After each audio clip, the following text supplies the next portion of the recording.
Всем привет! В одном из недавних роликов Андрей Рудой на канале «Вестник Бури» рассказал о некоторых аспектах роботизации современной экономики. Она отражает естественное движение научно-технического прогресса, который выражается в последовательном замещении ручного труда машинным. В человеческой истории капитализм сыграл прогрессивную роль.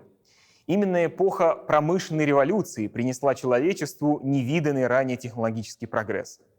В условиях рыночной конкуренции всякий капиталист был объективно заинтересован внедрять новые технологии. Стоимость товара создается человеческим трудом. Отсюда, чем меньше рабочей силы затрачено на его производство, тем ниже будет его стоимость. А значит, тем большее преимущество в борьбе с конкурентами получит самый успешный капиталист. Он сможет или снизить цену на свою продукцию и значительно нарастить долю рынка, или получать сверхприбыль, продавая свой товар по цене выше стоимости. В целом мы видим, как в долгосрочной перспективе все товары имеют тенденцию к удешевлению. Условно, сегодня средний работник для приобретения пары ботинок должен отдать за них не 50 часов своего рабочего времени, как в XIX веке, а только 5. В этой рыночной логике роботизация выглядит совершенно естественным этапом развития капитализма. Но лишь на первый взгляд. Раньше станки лишь экономили затраты труда в отдельной отрасли промышленности. Освободившаяся рабочая сила перетекала в новые отрасли, которые появлялись в условиях капитализма, как грибы после дождя. Но теперь дело идет о том, что роботы могут вообще вытеснить человека из всякого материального производства. А в такой системе институты рынка и товарного производства просто перестанут работать. Как продавать товар, который ничего не стоит? Кто и на какие деньги купит эти товары, если никто не получил зарплату при их производстве? Теоретически на последний вопрос можно ответить так. Товары будут покупать люди, работающие в нематериальном секторе. Всякие ученые, художники, программисты. Но в таком случае производитель товара будет продавать его по цене выше стоимости. Такое может себе позволить только монополист. В условиях отсутствия конкуренции он будет извлекать сверхприбыль на постоянной основе. Однако тогда в рыночной системе вовсе остановится прогресс, и она неминуемо попадет в состояние перманентного кризиса. Все, что я сейчас только что описал, является, конечно, научной абстракцией.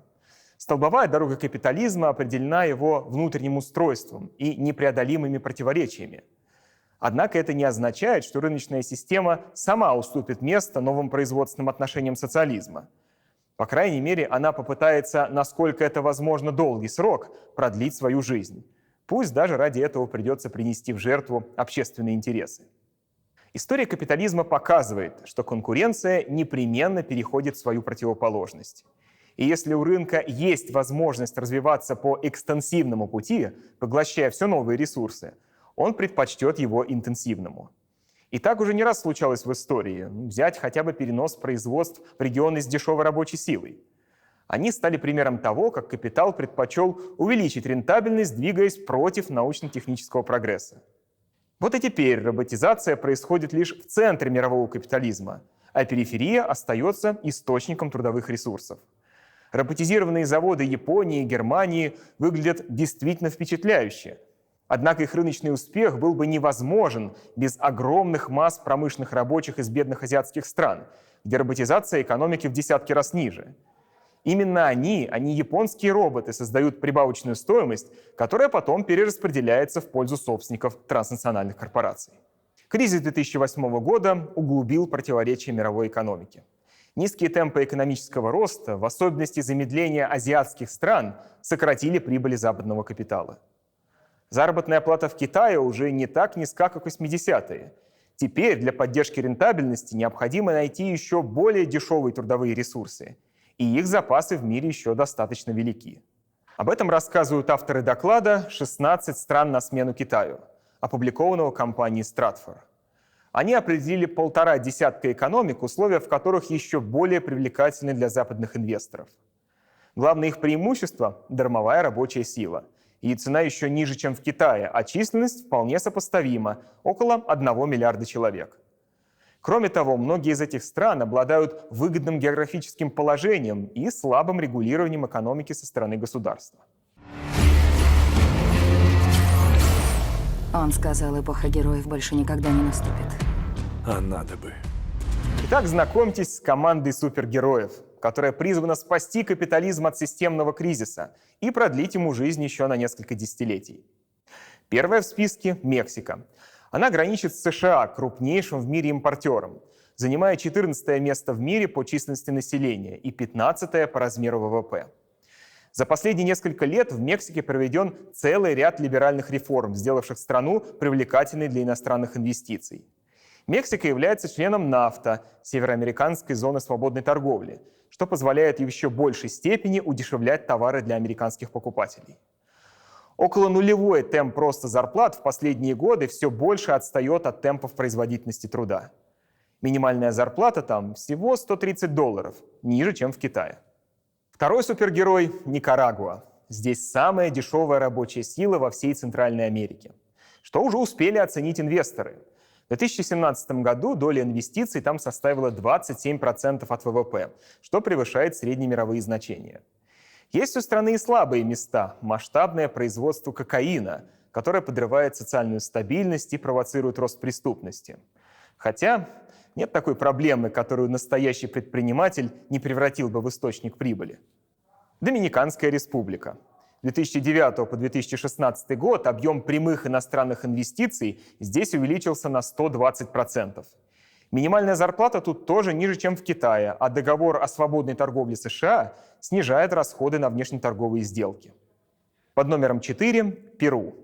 Казалось бы, минимальная зарплата там выше, чем в Китае, но у этой страны крайне выгодное географическое положение и самый глубокий порт на Тихоокеанском побережье Южной Америки. Он может принимать большие торговые суда, и, кроме того, Перу крепко встроено в международное разделение труда через соглашение о свободной торговле с Китаем, Японией, США и ЕС. Переносимся в Африку. Самый перспективный член команды спасателей – Эфиопия. Минимальная среднемесячная зарплата здесь самая низкая среди всех 16 стран – около $30 в месяц. Текстильное производство здесь поставлено на поток и привлекает огромные иностранные инвестиции, которые с 2010 года выросли на 600%. Несмотря на проблемы с электроэнергией в регионе, из года в год Эфиопия наращивает экспорт одежды и обуви. Уганда. Минимальная зарплата там не росла с 1984 года. Главное преимущество – большие запасы природных ресурсов. Есть в Уганде и примитивная сборка электроники, которая находится здесь на втором месте по размеру экспорта. Еще один чернокожий супергерой – Танзания. 47 миллионов человек, применение женского и детского труда, да к тому же всего за $44 в месяц. Инвесторы давно заприметили эту страну и за последние 2 года направили туда капиталовложений на $10 миллиардов, что эквивалентно 20% годового ВВП. Кения тоже хороша. Зарплаты там, конечно, повыше, чем в Танзании, зато государство постоянно отменяет таможенные и налоговые барьеры на пути иностранного капитала. Samsung уже давно обосновался в этой стране, возложив на нее ответственную миссию по сборке принтеров, ноутбуков и телевизоров. Экономическую активность повышает стратегически выгодное географическое положение страны, а также крупные морские порты. Вторая половина бригады реаниматологов капитализма располагается в азиатском мире. Под номером 9 выступает Шри-Ланка. Ее суперсила – выгодное географическое положение на пересечении торговых коридоров Индийского океана. Нищее население работает на текстильных производствах за $2,5 в день. Бангладеш – любимец западных брендов одежды. 170 миллионов человек здесь готовы вкалывать за $30-40 в месяц. Возможность экономить на технике безопасности и защите труда – приятный бонус для постоянного клиента. Соседний Лаос в последние годы растет средними темпами 7-8% ВВП. Иностранные инвестиции также не отстают. Еще бы, до Китая рукой подать, а минимальная зарплата ниже в 3 раза. Если населения Лаоса не хватит, на помощь придет соседняя Камбоджа. В ней работает около 300 швейных фабрик, многие из которых построены на деньги китайских инвесторов. Что неудивительно, минимальная зарплата составляет всего $80, значительно ниже, чем в Китае. 13-й номер – Мьянма. За последние 50 лет ее население увеличилось более чем в 2 раза, до 60 миллионов человек. Большая часть населения – лица трудоспособного возраста. Уровень грамотности в Мьянме выше, чем в соседних Лаосе, Бангладеше и Камбодже. А минимальная зарплата – всего $32 в месяц. Отличное соотношение цены и качества. Филиппины. Сильно сэкономить на оплате труда здесь не получится. Зато вокруг Филиппин проходят самые загруженные торговые морские пути. Население Филиппин – 101 миллион человек. 60% из них трудоспособного возраста. В силу высокого социального неравенства в ряде бедных, но густонаселенных аграрных регионах страны можно найти немало желающих работать за $5 в день. Весьма конкурентоспособно, учитывая уже созданную инфраструктуру и работающие предприятия по сборке электроники. Индонезия. Она близко расположена к потребительским рынкам Китая, Индии, Японии и Южной Кореи. Здесь уже находятся десятки тысяч предприятий в легкой и обрабатывающей промышленности. В стране проживает 270 миллионов человек. Большим потенциалом обладают бедные аграрные регионы, где сосредоточено около 30% населения. 81 миллион человек станут хорошим ресурсом для развития трудоемких, низкотехнологичных производств. Наконец, последний, 16-й супергерой – Вьетнам. В трудоспособном возрасте тут находится 70% населения. Зарплаты на треть ниже, чем в Китае. Добавим сюда значительные налоговые льготы для бизнеса, близость к уже действующим заводам и логистическим центрам Кореи и Японии. Вот вам еще один помощник Китая в деле снабжения Запада дешевыми товарами. На плечи этой команды спасателей ложится нелегкая работа. Ее население должно стать топливом в двигателе мирового капитализма, который сейчас вновь начинает троить. Как показывает история рыночной экономики, крупный капитал вовсе не стремится к технологическому прогрессу, а всегда течет по пути наименьшего сопротивления. Зачем инвестору рисковать, вкладываясь в создание нового станка, если он заменит десяток рабочих, зарплаты которых меньше, чем счет за обед в ресторане? Замещать ручной труд машинным капиталист будет только тогда, когда его к этому принуждают. Или конкуренция, или высокие зарплаты, которые становятся результатом давления со стороны организованного рабочего класса.